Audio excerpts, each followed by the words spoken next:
Hello there, my friend. You're back for another reading ASMR. Yes, let's continue this.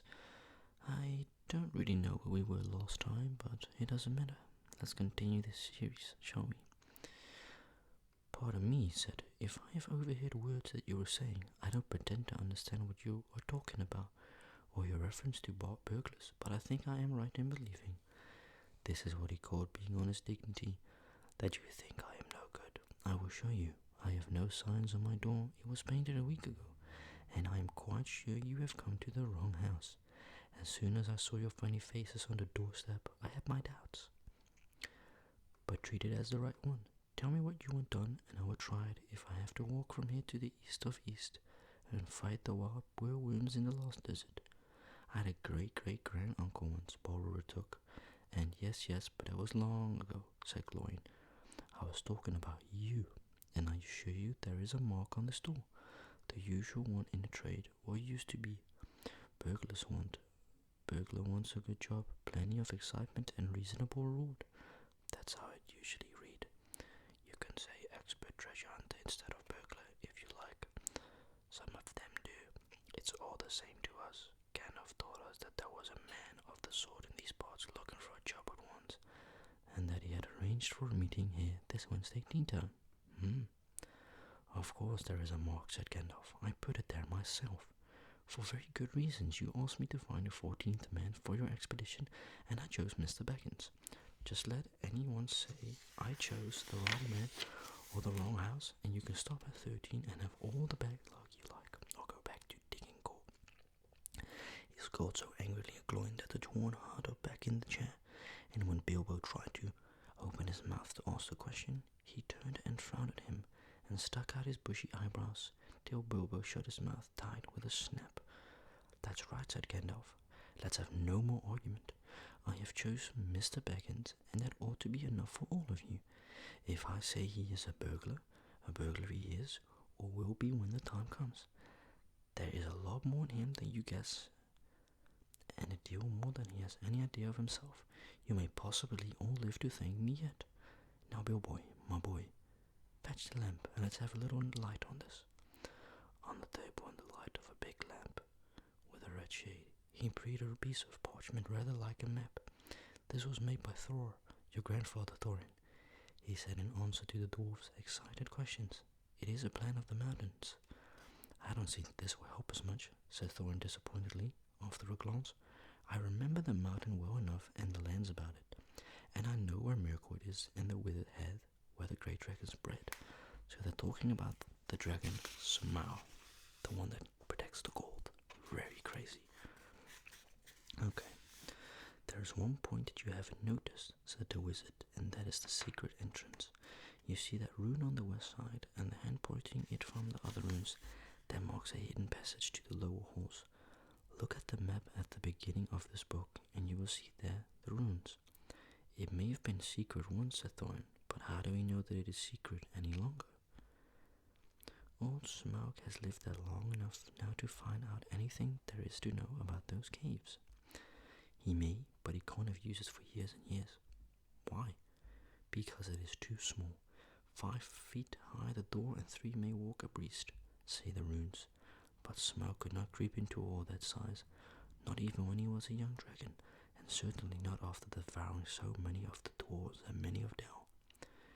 It seems a great big hole to me, squeaked Bilbo, who had no experience of dragons and only of hobbit halls. He was getting excited and interested again, so that he forgot to keep his mouth shut. He loved maps, and in his hall there hung a large one of the country around, with all his favorite walks marked on it in red ink. How could such a large door be kept secret from everybody outside, apart from the dragon? I know this, he asked. He was only a little hobbit, you must remember. In lots of ways, said Gandalf, but in what way this one has been hidden we don't know without going to see. From what it says on the map, I should guess there is a closed door which have been made to look exactly like the side of the mountain. That is the usual dwarf's method. I think that is right, isn't it? Quite right, said Thorin. Makes me really want to rewatch The Hobbit again. Oh, it's so exciting. I love it. Okay. Also, went on Gandalf, I forgot to mention that with the map went a key, a small and curious key. Here it is, he said, and handed to Thorin a key with a long barrel and intricate wards made of silver. Keep it safe. Indeed I will, said Thorin, and he fastened it upon a fine chain that hung about his neck and under his jacket. Now things begin to look more hopeful. This news alters them much for the better. So far we have had no clear idea what to do. We thought of going east, as quiet and careful as we could, as far as the Long Lake. After that the trouble would begin. Oh, if they only knew what they would have to go through to get this mountain. Okay, a long time before that, if I know anything about the roads east, interrupted Gandalf. We might go from there up along the river running, went on Thorin, taking no notice, and so to the ruins of Dell, the old town in the valley there, under the shadow of the mountain. But we none of us like the idea of the front gate. The river runs right out of it through the great cliff at the south of the mountain, and out of it comes a dragon too, far too often, unless he has changed his habits. That would be no good, said the wizard, not without a mighty warrior, even a hero. I'm trying to find one, but warriors are busy fighting one another in distant lands, and in this neighborhood heroes are scarce, or simply not to be found. Swords in these parts are mostly blunt, and axes are used for trees, and shields as cradles or dish covers, and dragons are comfortably far off and therefore legendary. That is why I settled on burglary, especially when I remembered the existence of a sign door. And here is our little Bilbo Baggins, the burglar, the chosen and selected burglar. So now let's get on and make some plans. Very well then, said Thorin, supposing the burglar expert gives us more ideas or suggestions. He turned with mock politeness to Bilbo. First, I should like to know a bit more about things, said he, feeling all confused and a bit shaky inside, but so far still tuckishly determined to go on with things. I mean about the gold and the dragon and all that, and how it got there, and who it belongs to, and so on and further. Bless me, said Thorin, haven't you got a map? And didn't you hear our song? And haven't we been talking about all this for an hour? All the same, I should like it all plain and clear, said he obstinately, putting on this business manner, usually reserved for people who try to borrow money off him, and doing his best to appear wise and prudent and professional and live up to Grendel's recommendation. Also, I should like to know about risks, out-of-pocket expenses, time required, and remuneration, and so forth. By which he meant, well, what am I going to get out of it? And am I going to come back alive? Yes, you will. Oh, very well, said Thorin. Long ago in my grandfather Thor's time, our family was driven out of the far north and came back with all their wealth and the tools for this mountain on the map. It had been discovered by my far ancestor, Thrain the Old, but now they mined and they tunneled and they made huger halls and greater workshops. And in addition, I believe they found a good deal of gold. Yes, and a great many jewels too. Anyway, they grew immensely rich and famous, and my grandfather was king under the mountain again, and treated with great reverence by the mortal men who lived to the south and were gradually spreading up the running river as far as the valley overshadowed by the mountain. They built the merry town of Dell there in those days. Kings used to send for our smiths and reward even the least skillful most richly. Fathers would beg us to take their sons as apprentices and pay us handsomely, especially in food supplies, which we never bothered to grow or find for ourselves. Altogether, those were good days for us, and the poorest of us had money to spend and to lend, and leisure to make beautiful things just for the fun of it, not to speak of the most marvelous and magical toys, the like of which is not to be found in the world nowadays. So my grandfather's hall became full of armor and jewels, and carvings and cups, and the toy market of Dell was the wonder of the north. Undoubtedly, that was what brought the dragon. Dragons steal gold and jewels, from men and elves and dwarves, wherever they can find them. And they guard their plunder as long as they live, which is practically forever, unless they get killed. And never enjoy breastring of it. Indeed, they hardly know a bit of work from a bad. Thought they usually have a good notion of the current market value, and they can't make a thing for themselves, not even mend a little loose scale of the armor. There were lots of dragons in the north in those days, and gold was probably getting scarce up there. With the dwarves flying south or getting killed, and all the general waste and destruction the dragons make going from bad to worse, there was a most specially greedy, strong and wicked worm called Smaug. Yes. One day he flew up into the air and came south. The first we heard of it was a noise like a hurricane something. The Smaug is the strongest of them all. If you've watched the Lord of the Rings, Nazgûl, those dragons, they are nothing compared to the dragon. This one's very strong. The first we heard of it was a noise like a hurricane coming from the north, and the pine trees on the mountain creaking and cracking in the wind. Some of the dwarves who happened to be outside, I was luckily a fine adventurous lad in those days, always wandering about, and it saved my life that day. Well, from a good way off, we saw the dragon settle on a mountain in a spout of flame. Then he came down the slopes, and when he reached the woods, they all went up in fire. By that time, all the bells were ringing in Dell, and the warriors were arming. The dwarf rushed out of their great gate, but there was the dragon waiting for them. None escaped that way. The river rushed up in steam, and a fog fell on Dell, and in the fog the dragon came on them and destroyed most of the warriors. The usual unhappy story. It was only too common in these days. Then he went back and crept in through the front gate and routed all the halls and lanes and tunnels, alleys, cellars, mansions and passages. After that there were no dwarfs left alive inside, and he took all their wealth for himself. Probably for that is the dragon's way. He has piled it up all in a great heap far inside, and sleeps on it for a bed. Later he used to crawl out of the great gate and come by night to Dell and carry away people, especially maidens, to eat until Dell was ruined and all the people dead or gone. What goes on there now, I don't know for certain, but I don't suppose anyone lives nearer to the mountain than the far edge of the long lake nowadays.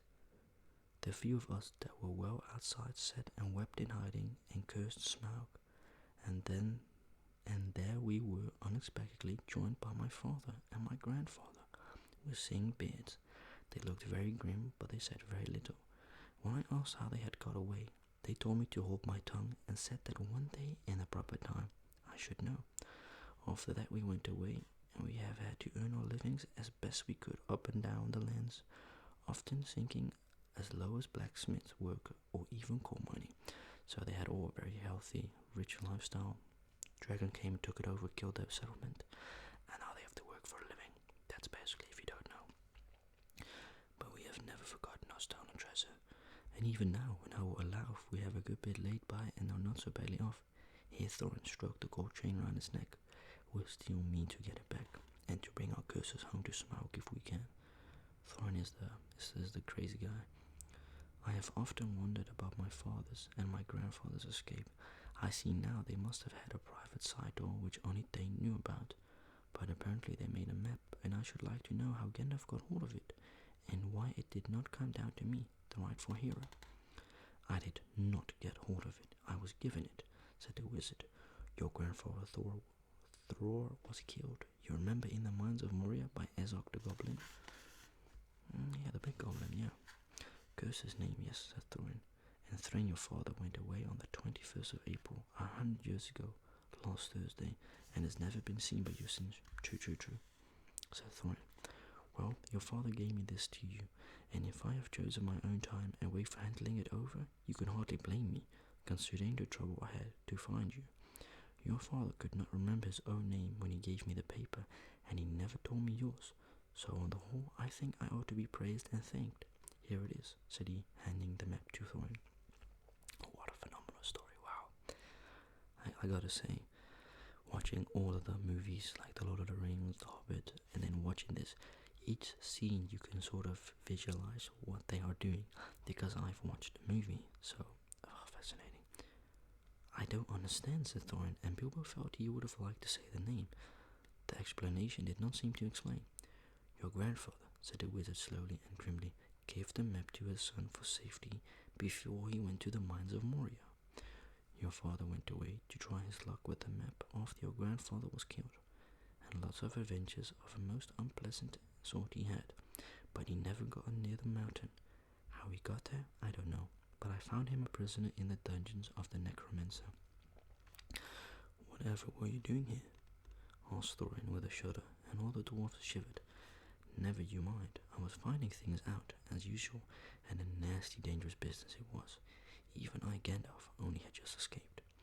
I tried to save your father, but it was too late. He was witless and wandering, and had forgotten almost everything except the map and the key. We have long ago paid the goblins of Moria, said Thorin. We must give a thought to the necromancer. Don't be absurd. He is an enemy far behind the powers of all the dwarves put together.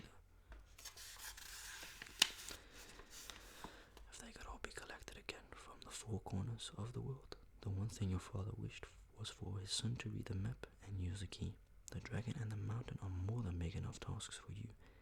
Hear that, said Bilbo, and accidentally said it aloud. Hear what? They all said, turning suddenly towards him, and he was so flustered that he answered, Hear what I have got to say. What's that? They asked. Well, I should say that you ought to go east and have a look around. After all, there is a side door, and dragons must sleep sometimes, I suppose. If you sit on the doorstep long enough, I dare say you will think of something. And well, I don't know you, but I think we have talked long enough for one night, if you see what I mean. What about bed and an early start and all that? I will give you a good breakfast before you go. Before we go? I suppose you mean, said Thorin. Aren't you the burglar? And isn't sitting on the doorstep your job, not to speak of getting inside the door? But I agree about bed and breakfast. I like 6 eggs with my ham when starting on a journey. Fried, not poached, and mind you don't break them. After all the others had ordered their breakfast without so much a please, which annoyed Bilbo very much, they all got up. The hobbit had to find rooms for them all, and filled all his spare rooms, and made beds on chairs and sofas before he got them all stowed and went to his own little bed very tired and not altogether happy. One thing he did make his mind up about was not to bother to get up very early and cook everybody else wretched breakfast. The duckishness was wearing off, and he was not now quite so sure that he was going on any journey in the morning. As he lay in bed, he could hear Thorin say, still humming to himself in the bedroom next to him, far over the misty mountains cold, to dungeons deep and caverns old, we must away ere break of day to find a long-forgotten gold. Bilbo went to sleep with that in his ears, and it gave him very uncomfortable dreams. It was long after the break of day when he woke up. Page 34 we are on. Wow, the story is getting very intense. I hope that you are liking this series somehow, and honestly, it does not interest me if this does not get views or anything. And the series to the channel is very unique, it's very interesting, and I think it is something much needed. Anyways, we will continue in a while with episode 4. I would like to thank you, my friend, for watching this video, and I will see you until the next time.